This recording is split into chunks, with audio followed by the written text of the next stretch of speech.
তো বৃষ্টিমুখর দিনে বিকালবেলা গরম গরম 1 কাপ চায়ের সাথে যদি এই রকম নাস্তা থাকে তো বিকালটা তো জাস্ট একেবারে জমে যাবে। আর এই নাস্তাটা বানিয়ে একবার খেলে তো চপ সিঙ্গারা খাওয়ার কথা তো বন্ধুরা ভুলেই যাবেন। নমস্কার বন্ধুরা, রূপার রন্ধনশালায় আপনাদের সকলকে অনেক অনেক স্বাগত জানিয়ে চলে এসেছি প্রতিদিনের মতো আবারও একটা নতুন রেসিপি নিয়ে। আর আজকে আমি গমের আটা দিয়ে দুর্দান্ত স্বাদের একটা নাস্তা বানাবো। আর এই নাস্তাটা যেমনই ঝটপট বানানো হয়ে যায় আর খেতে তো বন্ধুরা দুর্দান্ত স্বাদের হয়। তো আপনারা বিকালবেলা কিংবা সকালে এইরকম নাস্তাটা বানাতে পারেন, দেখবেন বাড়ির বাচ্চা থেকে বড় সবাই কিন্তু খুশি হয়ে যাবে। তো আপনারা সঙ্গে থাকুন আর প্রথম থেকে শেষ পর্যন্ত পুরো রেসিপিটা দেখতে থাকুন। আশা করি আজকের রেসিপিটা আপনাদের ভালো লাগবে। আর আজকের রেসিপিটা ভালো লাগলে চ্যানেলটা সাবস্ক্রাইব করে পাশে থাকবেন। তো আজকের নাস্তার জন্য এখানে আমি দেখুন নিয়েছি, তো একটা আলু আমি এরকম ছোট ছোট টুকরো করে কেটে নিয়েছি একটা পেঁয়াজ নিয়েছি, একটুখানি আদা রসুন আর একটা কাঁচা লঙ্কা। তো ঝালটা আপনারা আপনাদের পছন্দ মতনই বা স্বাদ মতনই দেবেন। আর এখন আমি এগুলো সমস্ত কিছু মিক্সি জারের মধ্যে দিয়ে দেব। তো এই সমস্ত কিছু আমি মিক্সি জারের মধ্যে দিয়ে দিচ্ছি।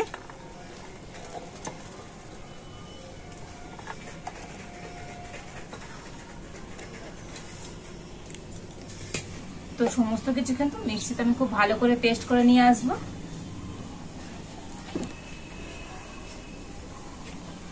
তো দেখুন সমস্ত কিছু তো খুব সুন্দর করে পেস্ট করে নিয়ে চলে এসেছি। আর এখন আমি এই সমস্ত পেস্টটা একটা জায়গাতে করে নিয়ে নিচ্ছি। তবে পেস্ট করার সময় কিন্তু কোনো রকম জল দেবেন না। তো জল ছাড়াই দেখুন ওই পেস্টটা অনেকটা কিন্তু জল জল হয়েছে।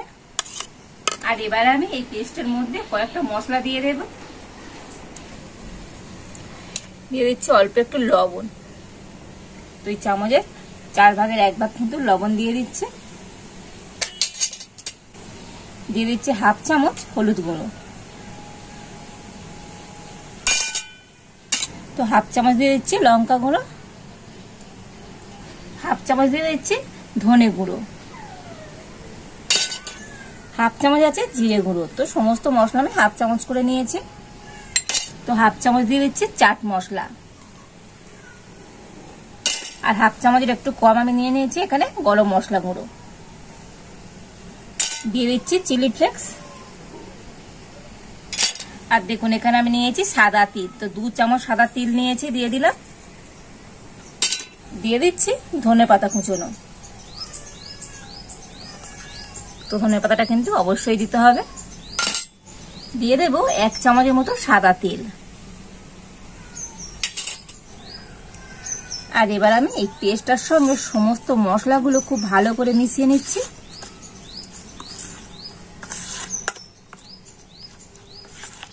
আর বন্ধুরা এই নাস্তাটা হবে তো একদম ক্রিস্পি আর খুবই চটপটা টেস্টে, তো দুর্দান্ত লাগবে খেতে। তো সমস্ত কিছু কিন্তু খুব ভালো করে আমি মিশিয়ে নিয়েছি। আর এবার আমি এর মধ্যে দিয়ে দেব চালের গুঁড়ি। তো এটা আতপ চালের গুঁড়ি, তো চালের গুঁড়ি এখানে 2 চামচ আছে, দিয়ে দিচ্ছি। তো এই চালের গুঁড়িটা দিলে তো আজকে যে নাস্তাটা বানাচ্ছি তো বন্ধুরা দুর্দান্ত ক্রিস্পি হবে। আর তো আপনারা চালের গুঁড়োর পরিবর্তে এখানে কিন্তু সুজিও ব্যবহার করতে পারেন। আর নিয়েছি 1 বাটি আটা, তো এটা গমের আটা নিয়েছি। তো আপনারা আটার পরিবর্তে এখানে ময়দা দিয়েও নাস্তাটা বানাতে পারেন। তো আটাটা দিয়ে দিচ্ছি। তো এখানে কিন্তু হিসেব মতো 1 কাপই আটা আছে। আর এবার আমি হাত দিয়ে কিন্তু খুব ভালো করে মিশিয়ে নেব।